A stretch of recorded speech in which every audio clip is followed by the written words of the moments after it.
Sometimes you need a story more than food.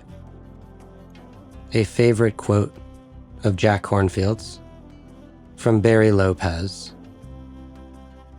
and the perfect way to start off this All in This Together series here on the Heart Wisdom podcast. Now through at least the end of the year, we will be celebrating the release of Jack's new book, All in This Together, Stories and Teachings for Loving Each Other and Our World. This episode 310, Sometimes You Need a Story More Than Food, is the perfect introduction both to the series as well as the book. It is a primer of the art of awakening through stories. With this particular talk, which first took place in April 2019 at the Spirit Rock Meditation Center, opening the door to stories as storehouses, which touch so many different channels of our being and give us the beautiful opportunity to listen and to find resonance in very different perspectives. A really good story is something to mine, something to inhabit, says Jack. This episode is a re-release from about 6 years ago. This time, though, with a video counterpart. As we dive into the cozier, deep autumn months and into winter for this story series and book release, Jack invites you to light a candle, make a sacred space, and listen in to what it means to hold this life in compassion. In the video, you even see Jack being given a blanket, which he cozies up in. And in a world so wrought with speed and intensity, here at Heart Wisdom, we invite you to decompress and relax into the wisdom of stories.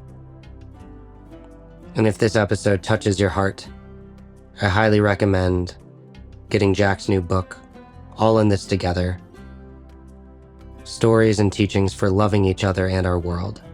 It's perfect for the holiday season and the fertile darkness of the months ahead. You can head to jackkornfield.com or the link in the bio to pick up All in This Together, Stories and Teachings for Loving Each Other and Our World. Thank you for being here. My name is Ganesh Das, and I am in total reverence to flip the page, to open the All in This Together series to episode 310 of the Heart Wisdom podcast. Sometimes you need a story more than food. I do hope you enjoy and get something really, really beautiful out of it. May it be just what you need. Namaste. So please let yourself sit comfortably and at ease. The teachings are most importantly meant to be a reminder. There's no quiz at the end. You don't get graded. If you hear something that resonates, that feels true in your own deep experience, then let that be a reminder of something important to you. If something seems wrong, you can question it or just throw it out.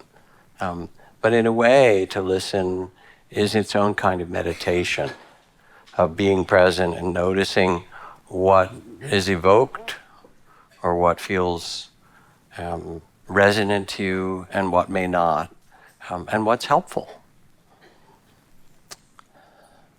In the past months, I've done a series of talks based on stories. Some of you may have been here. There was a long story about the last year of the Buddha's life and a long story about Sir Gawain, part of King Arthur's court.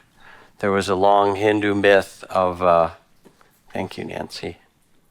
They turned on the AC, which is probably good, but anyway. There was a long Hindu traditional myth about Nachiketa and the Lord of Death, a number of different stories.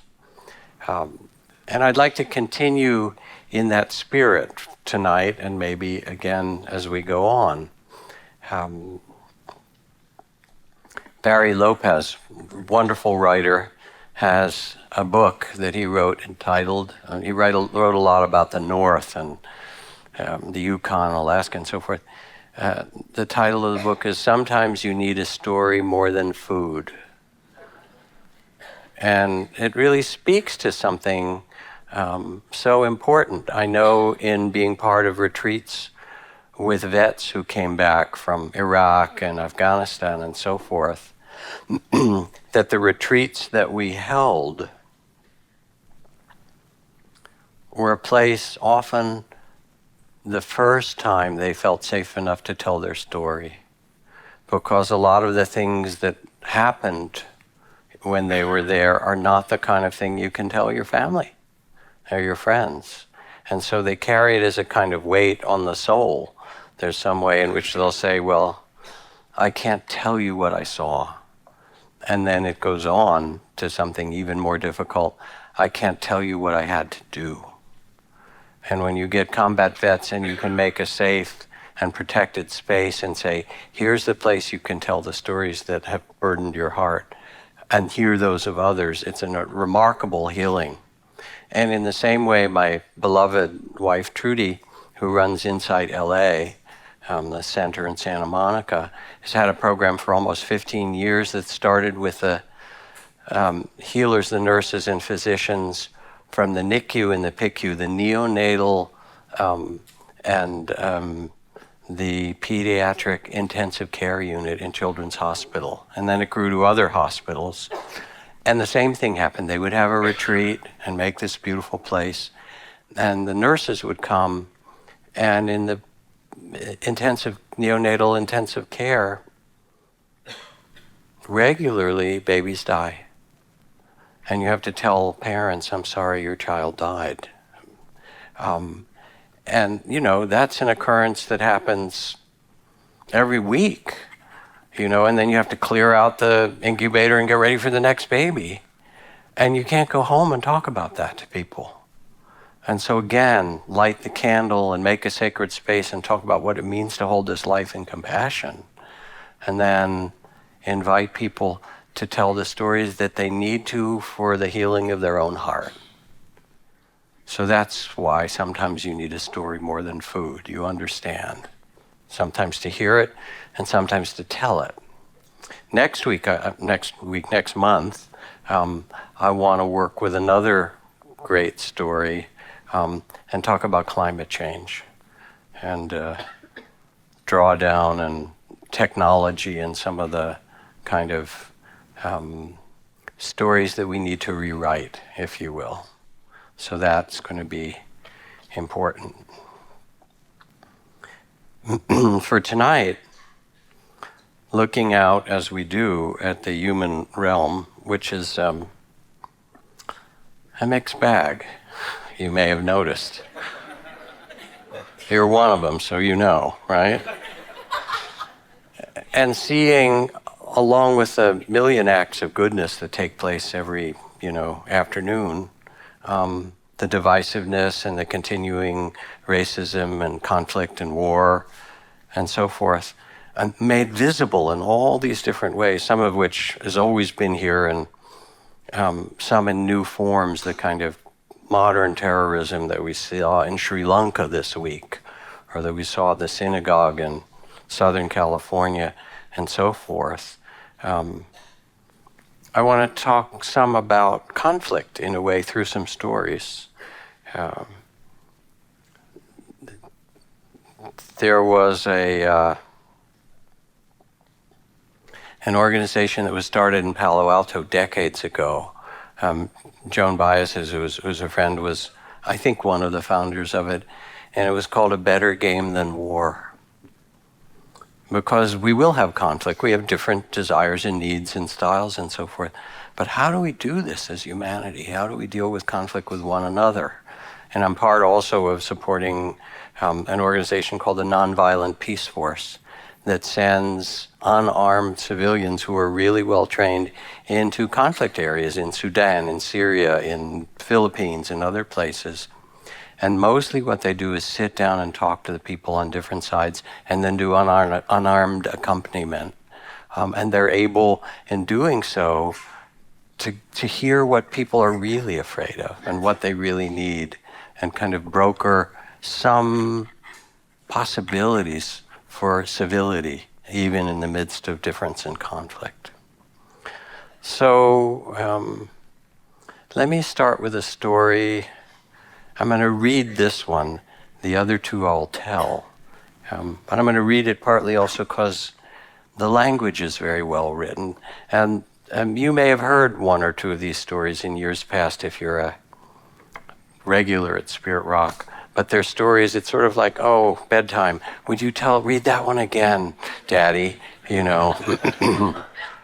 Seriously, you know, a really good story is something to mine, to to inhabit, and so forth. And this is a story by a friend of mine who has died some years ago, named Terry Dobson, who was a very accomplished martial artist who trained in many different disciplines in Japan. And I work with him in the men's movement with Robert Bly and Michael Mead and Luis Rodriguez and so forth. He was a great big bear of a man who was also became a really wise and remarkable teacher. So this is his story. The train clanked and rattled through the suburbs of Tokyo on a drowsy spring afternoon. How many people know this story? Just a handful. Okay, cool. Our car was comparatively empty. A few housewives with their kids in tow, some old folks going shopping. I gazed absently at the drab houses and dusty hedgerows. At one station, the door opened, and suddenly the afternoon quiet was shattered by a man bellowing violent, incomprehensible curses. The man staggered into our car. He wore laborer's clothing, and he was big, drunk, and dirty. Screaming, he swung at a woman holding a baby who was in his way. The blow sent her spinning into the laps of an elderly couple. It was a miracle the baby was unhurt. Terrified, the couple jumped up and scrambled toward the end of the car. The laborer aimed a kick at the retreating back of the old woman, but missed as she scuttled to safety. This so enraged the drunk, he grabbed the metal pole in the center of the car and tried to wrench it out of his stanchion. I could see his hands were bleeding. The passengers were frozen with fear, and I stood up. I was young then, some 20 years ago, and in pretty good shape. I'd been putting in a solid 8 hours of Aikido training nearly every day for the past 3 years. I liked to throw and grapple. I thought I was tough. Trouble was, my martial skill was untested in actual combat. As students of Aikido, we were not allowed to fight. Aikido, my teacher said, is the art of reconciliation. Whoever has the mind to fight has broken his connection with the universe and is already defeated. I listened to his words. I tried hard. I even went so far as to cross the street to avoid the pinball punks who lounged around the train stations. My forbearance exalted me. I felt both tough and holy. In my heart, however, I wanted an absolutely legitimate opportunity whereby I might save the innocent by destroying the guilty. This is it, I said to myself. People are in danger. If I don't do something, they will get hurt. Seeing me stand up, the drunk recognized a chance to focus his rage. Ah, he roared, a foreigner. You need a lesson in Japanese manners. I held on lightly the commuter strap overhead and gave him a slow look of disgust and dismissal. I planned to take this turkey apart, but he had to make the first move. I wanted him mad, so I pursed my lips and blew him an insolent kiss. All right, he hollered, you're going to get a lesson. He gathered himself to rush at me. A split second before he could move, Someone shouted, "Hey, hey!" It was ear-splitting. I remember the strange, joyous, lilting quality of it, as though you and a friend had been searching diligently for something, and he suddenly stumbled upon it. "Hey!" I wheeled to my left. The drunk spun to his right. We both stared down at a little old Japanese man. He must have been well into his 70s, this tiny gentleman sitting there immaculate in his kimono. He took no notice of me, but beamed delightedly at the laborer as though he had the most important, most welcome secret to share. "Come here," the old man said in an easy vernacular, beckoning to the drunk. "Come here, talk with me." He waved his hand lightly. The big man followed as if on a string. He planted his feet belligerently in front of the old gentleman and roared above the clacking wheels, "Why the hell should I talk to you?" The drunk now had his back to me. If his elbow moved a millimeter, I'd drop him in his socks. The old man continued to beam at the laborer. "What you been drinking?" he asked, his eyes sparkling with interest. "I've been drinking sake," the laborer bellowed, "and it's none of your business." Flecks of spittle spattered the old man. "Oh, that's wonderful," the old man said. "Absolutely wonderful. You see, I love sake too. Every night, me and my wife, she's 76, you know, we warm up a little bottle of sake and take it out in the garden, and we sit on an old wooden bench, and we watch the sun go down, and we look to see how our persimmon tree is doing. My great-grandfather planted that tree, and we worry about whether it will recover from the ice storms we had last winter. Our tree has done better than I expected, though, especially when you consider the poor quality of the soil. It's gratifying to watch when we take our sake and go out to enjoy the evening, even when it rains." And he looked up at the laborer, eyes twinkling. As he struggled to follow the old man's conversation, the drunk's face began to soften. His fist slowly unclenched. "Yeah," he said, I love persimmons too," his voice trailed off. "Yes," said the old man, smiling, "and I'm sure you have a wonderful wife." "No," replied the laborer, "my wife died."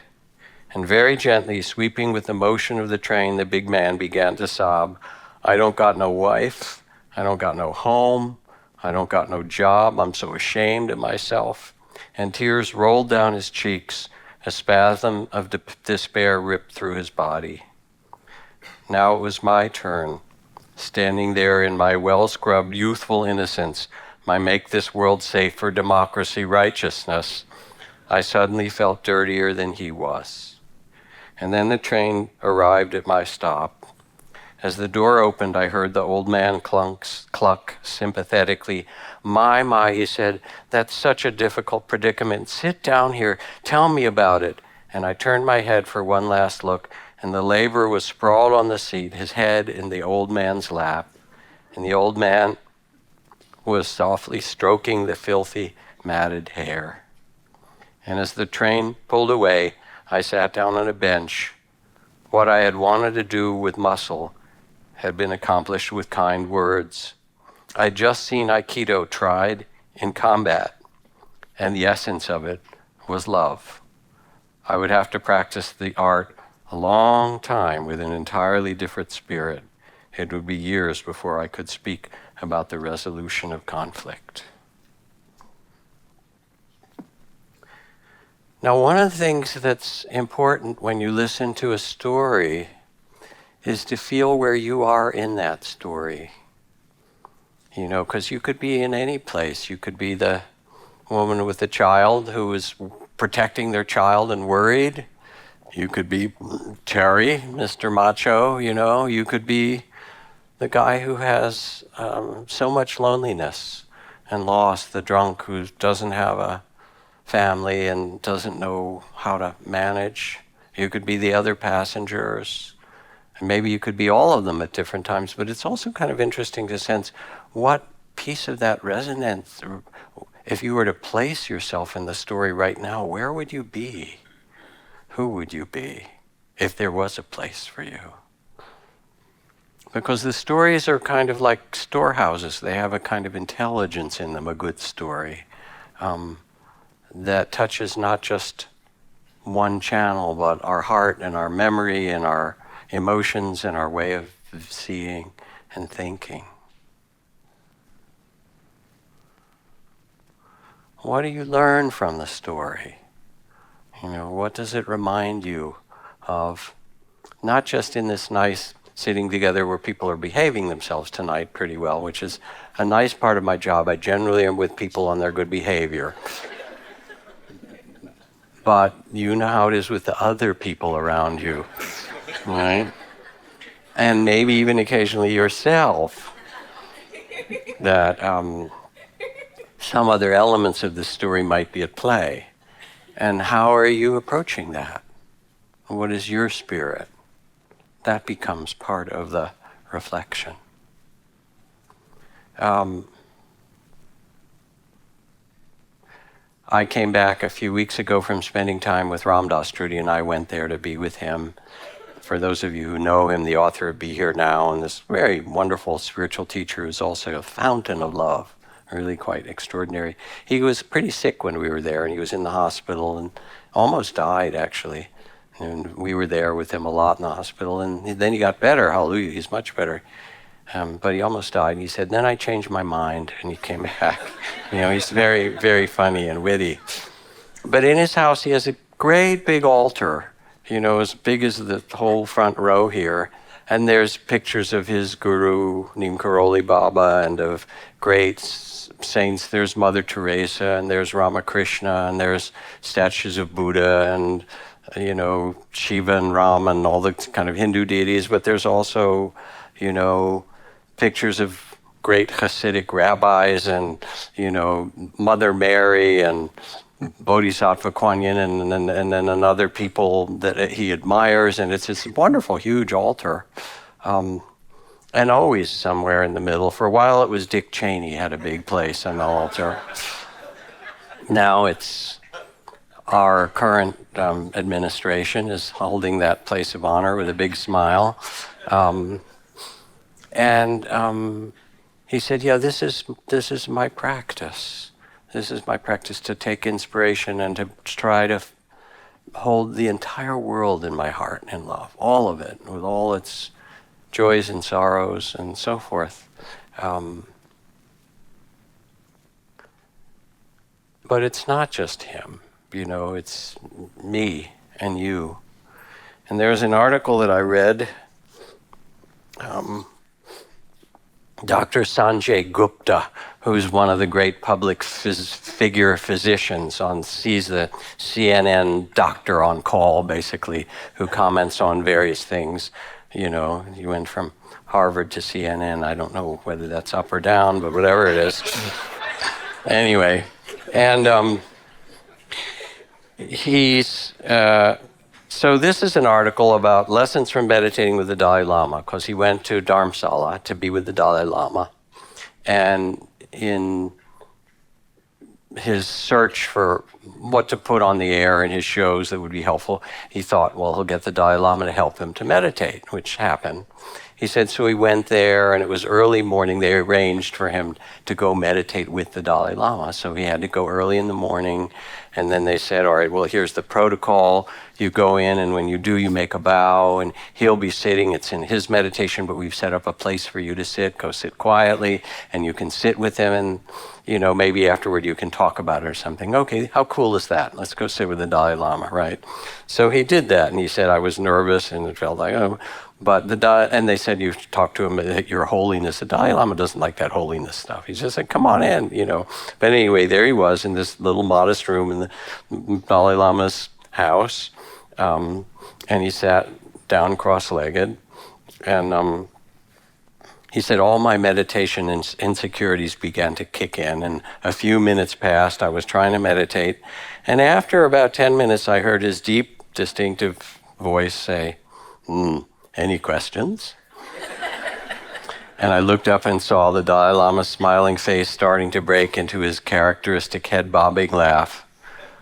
This is hard for me, I said. This is Sanjay Gupta. Me too, he exclaimed. After doing daily for 60 years, still hard. This was at once surprising and reassuring to hear him say this. The Dalai Lama, the great Buddhist monk and spiritual leader, also has trouble meditating. And then he gave him some instructions. So I read that and I thought, okay, I mean, I have my trouble, but what kind of trouble would the Dalai Lama have? The guy does know how to meditate. I mean, I sat with him, we've talked about meditation. This is not a non sequitur. It threads back to what I was just talking about, and you'll hear how. He doesn't have the altar like Ram Dass, but he has the Chinese Communist military installed in a lot of the biggest temples in Tibet, where he's not allowed to go back. He has a number of his really highly respected monks and leaders in prisons who've been tortured. He has concern for the Tibetan culture and people. Plus, as a world figure, people come from all over and say, can you help in Sudan? Can you help in, Palestine and Israel and so forth? So when I imagine his difficulty, I don't think it's like I'm having trouble finding my breath. I think it's the difficulty, like that big altar, to say, what do I do? Whoever, and I'm not saying what your political persuasion is, you have your own, each of you have your own politics. Bless you. Whatever I can say, it's tough. But anyway, whoever you'd put in the middle of your altar as somebody that you had to come to terms with, he has plenty of them. He calls them my friend, the enemy sometimes, So I think that's what he meant. You understand what I'm saying? That this is a common human predicament that we all have.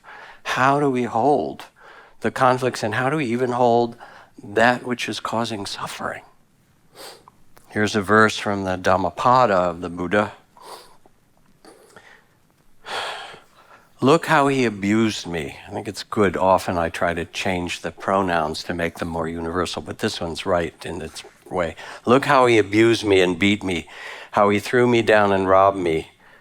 Continue to live with such thoughts and you live in hate. Look how he abused me and beat me, how he threw me down and robbed me. Abandon these thoughts and live in love. In this world, hatred never ends by hatred, but by love alone is healed. This is the ancient and eternal law. And so here again, it's not the Buddha saying, put a smiley face on it because everything's fine. Really bad and painful and difficult things happen to us and in this world. And one needs to try to work to protect people and do what's possible and protect yourself and all that. But even so, life has pleasure and pain and gain and loss and joy and sorrow. Anybody not have that? I'm just kind of checking in here. Okay, you can have your whatever it was, $10 or something back. But how do you hold this? And how do you hold the conflict that's within you? Because it is in there as well. How do you hold the conflict that's around us in this world? How do you touch it? And there's Terry Dobson, big bear of a guy ready to take this guy apart, learning a lesson that the world needs to learn, really. Because it's quite clear that we're the nation that sells more weapons than any other nation on earth. Billions of dollars of killing machines, and we don't feel safe. Something maybe not right in this equation, How do we do this? And how do we embody it in the modern era?